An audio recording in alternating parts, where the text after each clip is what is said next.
So, Assalamu alaikum, all the viewers. May peace, mercy, and blessings of Almighty be on all of you. And namaste, Alok sir. It's a great pleasure for being a part of this parenting sessions today, positive parenting series. I really appreciate you for accepting my invitation and being the guest for today. I would like to introduce Mr. Alok Kumar. He is an entrepreneur, uh, an engineer, or he is also a parenting expert, and he is an author, and so many other qualities I can say, which we are all in the team right now, a mastermind group, and he is a part of our team. He is guiding us in many of his ways, in many ways, and he has been one of the leaders in our team. So welcome to you, sir, on behalf of uh, Positive Parenting Series. Thank you so much, Kaniz. It's my pleasure to be on your show. Actually, see, we all are learning. Learning is a process which everybody has to go through. And today we are grown up. We say that we are grown up, but this learning curve is like never ending. It keeps on, growing and growing and growing. But now, Exactly. today, we are focused on our children, and we want our children to be better human beings, first of all. So, as a parent, we have to bring the change, right? It Yes. starts from your own house. That is what I Yes. believe in. Exactly. That's what. Now, usually, what I have is parenting is a kind of science, isn't it? Like everybody, we know that um, parenting has to be, we need upgradation every now and then. Yeah. Like detailed, if I have to be more precise, then it's a kind of knowledge we want to gain about. Usually what we do is we get parenting tips from maybe videos, or you can have books or some workshops. But what I want to ask you is regarding the habits of parents today, as we are going to discuss about this issue, that is the parents, the productive and unproductive habits of parents. Do you think, this we can work on our habits and work on ourselves to be a better parent? And how long will it take for a person to bring out a shift from an unproductive habits to the productive habits? See, habits are, habits dies hard, we always say. Since the parents have already grown up, they have been, in a scenario, they have been in an environment where they have learned certain things. And based on their learnings, they try to imbibe those learnings in their children, unknowingly or knowingly, that they at least they should understand what they are telling to the children and what would be the outcome. See, it is just happening by the virtue of some uh, orthodox thoughts in the mind, saying that if my parents have done like this, I'll also be doing the same thing with my children. But this era has entirely changed, and Hmm. that is why this parenting is a must in nowadays. Because when we were children, we had a different mindset, we had different environment altogether. Now the children are more into digital world, they are doing everything digitally. And wherein, if you compare with our lives, there were nothing as such, right? Today they have Yes. lots of distractions. At that time we didn't had. We had a lot of friends, today we have a lot of gadgets. So there is an entire paradigm shift in terms of your surroundings, your environment. So the parenting has to again cope up with those changes, which parents have to understand and then act accordingly. This is Yes. There is a gap, there is a big gap between this, which I see, and I want to bridge that gap. And that is how you can put better things in your children. So the Exactly. timeline which you talked about, see, some people are fast learners, right? Parents who want to bring a change in a, I'll not say that it's going to happen in 2 days or 4 days time. It's a journey which you have already covered. You have traveled a distance of 30, 35 years or 40 years. Now you want to have some changes in your habits. So you have to be, so first of all, mentally prepared for it, and then you have to start practicing it. Then only it will take, maybe for some people it may take 10 days, 20 days, months time, but it will happen if we tend to do that changes in ourselves first. Yes, if we, that means if you want to, so whatever the learned beliefs and the habits we have at a particular stage, we need to unlearn them Yeah, to become a super parent. true. Unlearning is very much important, which Yes, is a pain to those people who think orthodox. yes. Yeah, So we need to go along with our, the present modern technology and our children who belong to this era, the yeah, modern era. true. So we too need to unlearn something and learn few other things. Correct, Yes, correct. and it really, and it, you mean to say that the time taken will be, it could be as per their beliefs and their, the way they approach to the changes that they want to have. Obviously, first of all, you have to be Yes, convinced in yourself that whatever I'm going to do is the betterment for my children. So yes, that belief has to be there. Then only you start learning. yeah. Now, can you tell me some of the productive habits and unproductive habits of parents, usually what, as we parents are concerned, to have a happy family? Yeah, true. I'll tell you, whatever sentence and whatever statement which we tell to our children, it goes and multiplies 3 times in their minds. That is but natural, it happens automatically. And we as a parents, we try to, and we unknowingly speak so much of those things which we, tend to say that we are doing right, but actually it hampers the children in a different way, right? It impacts negatively. So what I'll do, I'll make smaller statements saying what normally parents say and what they should have been saying in terms of, giving a positive impact to these children, right? Yeah. So I'll start one by one. I have making a note of, some things, Uh-huh. few tips which normally we say. So the first point is we normally say stop crying, you'll be fine, right? Yeah. This is a normal, every parent tells about this statement, like some children are crying, then say stop crying, you'll be fine. So telling children to stop crying makes them feel like they are wrong for showing emotions. So this is how it gets into their mind, Hmm. right? So as much as it may be frustrating for parents, it doesn't help to, demonize your child for doing something that children do naturally. Mm-hmm. So you are essentially invalidating their feelings, right? See, this is a great thing. Yes. Your child will be then more inclined to communicate his or her feelings and tell you the problem beforehand in future. Yeah, Right? exactly. So it's a very small thing, but the impact is very, very intensive, Uh-huh. right? Exactly. So number two, we say, I do everything for you, right? You are children and I'm doing everything for you, right? So how does it come to the children?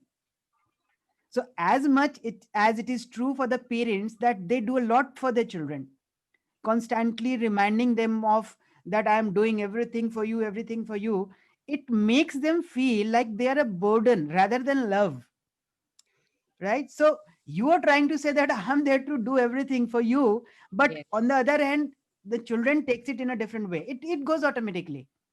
They distort all the sentences in Yeah, in a different way. That's it. yeah. So in Exactly. spite of saying that, uh, what we should do is we should say that we do things for you because we love you. So please do this for me, for us as a family, right? So it's just, some jumble of words here and there, and the entire meanings are, changed. Hmm. Exactly. Kids, we can't even realize what kids have in their mind, and Correct. what we say, the same thing is not picturized in that way. They tend to take it, differently. Yeah. Exactly. Number three, we Hmm. normally say you did well, but you could have done better. You should have put in some more efforts. You could have done better, right? We normally say this. What Yes. happens? So anything which you compliment should not be, followed by a but, right? It should be avoided. It takes away the meaning of the compliment itself, right? Yes. Celebrating small victories is a way to motivate children, but to constantly, do well, you should avoid doing and putting that word but after that compliment, right? Exactly. So what we should do, and what should we talk about it? We should be saying that you did well, I'm happy for you, I'm proud of you, whatever you have done, and I bet you could do bit better, right? That's it. Don't put a but and if you are complimenting something, Yes. right? I'm sure you will do it much better in the next coming, occasions. If that is done, then there's just some of the, hypnotic words, usually Yes. what we say, wherein our conscious mind is put little at a trance, and then, our subconscious mind takes it over and says, wow, Yeah. it's okay. Yes, you can do it. Yeah. Correct. That's how we just subside this subconscious mind, a conscious mind for some time, Mhm. and then subconscious mind takes it over. Yeah. True, true, true. Yes. Now, number four, I would say, don't eat normally. In this pandemic, also when children were more, confined their houses, the only thing they used to ask from their mummy was, "Mummy, I want something to eat." At every half an hour and 1 hour, see, you are a mom. I've seen my children doing the same thing. If they finish one job or even they are not doing it, they'll ask for something. I want something to eat, right? And we purposely say, just you have just now had some, breakfast or lunch. Why do you want to eat more and more? You'll be fatty, Huh, right? exactly. So again, this is again, it should not be told like that.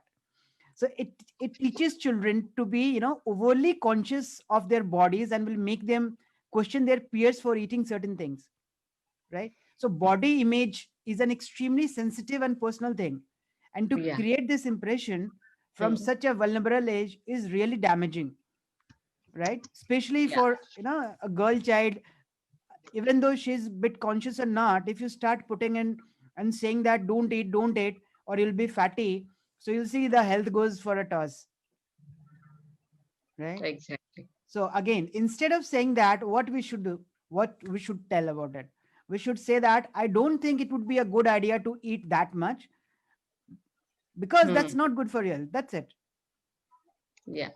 right? That's Simple. it. So you mean to say these are very simple words through which drastic changes can happen, Yes, yes. See and the impact of these words. We think yeah, that, without even hurting the emotions of the child. That's yes, more important. yes. Yes. So I could have summarized in all those senses that if you love somebody, see, you love your children. So Hmm. avoid putting ifs and buts if you love somebody. This is the philosophy of life. So here it goes, well for your children as well. Don't apply any kinds of, ifs and buts. I normally talk about this. Don't apply ifs and buts when you love somebody. Yes. Okay. Exactly. Oh, such a good message, if and but very simple, as your nature. That's what I'm very much impressed by your simplicity, the way you speak, and you make things so simple. Whatever confusions are there, you just have that ability to keep everything simple. So just like that, even the words what you said right now, those simple things to really bring out so much of change in the child's behavior as well, of course. So let us move forward to Yeah, some. yeah, let us move forward. Yeah. What kind of, if you find any unproductive uh, behavior of a parent, what kind of impact will a child have? What do you think the impact on the child if any kind of parents behavior may Mhm. not be that suitable? Then most often we have cases wherein parents come and tell us that the child is aggressive, the child is not listening, the child is throwing tantrums, and many things. But usually when we go deeper into that case, we try to understand, we analyze that the fault lies only on the parent. Yeah. The root cause is a parent, usually. Yeah. So we come to that conclusion. Now, what kind of behavioral impact a child will have when he sees these unproductive behaviors on of a parent? It's very simple. children learn by seeing. See, at the age of, I start with zero. From day zero, they start learning by surroundings, learning by just opening their eyes. We think that they are just kids, they are just infants, they have just been born, they're not learning something. But our biology says that we start learning from day zero. Even the children start learning in the womb itself. So when they come out and they start listening to certain sounds, they see lights, they hear words people talk about, and whatever they see, they create an impact in their minds, right? Ex- So what happens is, if a child is maybe of 5 years of age, he starts understanding so many things, physical things, I'm talking about physiological things. He sees that his parents, maybe I'll just give you an example. If a 5-year-old kid sees her parents sleeping till 9 o'clock in the morning, so for him, it is a correct thing, because he doesn't know whether sleeping till 9 a.m. is right or wrong. So for him, it is a perfectly right thing. So he learns from that and he continues doing it. And we at a later stage say that my child is now doing something wrong. He doesn't get up at in the morning. So similar way, whatever words we use, if we start respecting our elders, we start communicating in good and positive words, they start learning those things. See, if you start chanting mantras, if you start you know reading some holy books and start certain lines of that, children will automatically learn those lines. You don't have to mug them up, right? Exactly. So You it's nailed very it, sir. simple. Yeah, it's very natural. So whatever you do, it goes to the children directly. And if you do bad, they'll learn bad things. If you do good, so you have to be the role model of the children. Whatever you want them to learn, you have to be, applying it on yourself first of all. Exactly, exactly. That is what a parent has to be. If he is a role model, then only the things will set right. Yeah, And whatever he expects them to be, he needs to be that person then, correct. and then expect his child to be in that level. True, Of true. course, greatly said. Um, what kind of message you want to give to our audience, sir, at the end? See, there are so many things. If I start talking about parenting, I have a lot of things to say. But today Yeah, we are you focused have about, yeah, almost you have minutes here. yeah. You can tell me. See, my only request to the parents is, as rightly you said, you have to, understand the scenario, understand the surrounding, understand the environment, how and where it is going. The formula which was used 30 years ago cannot be the same formula being used in the same manner, right? In whatever things you take, may it be in our Exactly. lifestyle, may it be in our food habits, may it be in our environments. See, I'll just give you an example. I was in class 8th or ninth at that time. My father used to be in Jamshedpur, right? And at Hmm. that time, we got a mandate from the government saying the water level is going down. So people should go to their native places. The reason being, the drinking water is now very less, right? Yeah. And people have to now buy packaged drinking water if they want to survive, right? So at Huh. that time, imagining, you know, water to be bought was a big thing, right? So see that Exactly. that perspective today, now it has become a part of lives. Wherever you go, you get bottled drink, packaged drinking Drinking water, water. right? So at that time it was a big thing, right? Today it's not. So I tell even my parents that, see, today we are lucky that we are getting natural oxygen to some extent, and we are living life. If we do not do right things, maybe in years to come we'll have to keep oxygen cylinders in our houses if we don't do it. So this is as bad as that. I'm really serious about it, and when I talk now, I talk with very passion. Reason being, I can see it happening, and you'll not believe. Some days back, I found a news in the newspaper that there is a parlor in Delhi, in Connaught Place area. They are charging 300 rupees for 10 or 15 minutes of oxygen. You go there, you take 15 minutes of oxygen, and they're charging 300 rupees or something like that. Oh, but So it has oh, already been started. Yes. To see the impact. See, obviously, the generations have done a lot of mischiefs. We have cut forests, trees. So that is one part of life, which is environment. So similarly, that environment is going to give us so many things. If we don't care about it, our children are going to be gonna be Exactly. it's really even it's really troublesome to think of it. But my message to parent is, whatever you do, don't just run after money, because today everybody is running after money. Don't run in any only after money. You have to take care of your future as well, maybe your future as well as your children's future.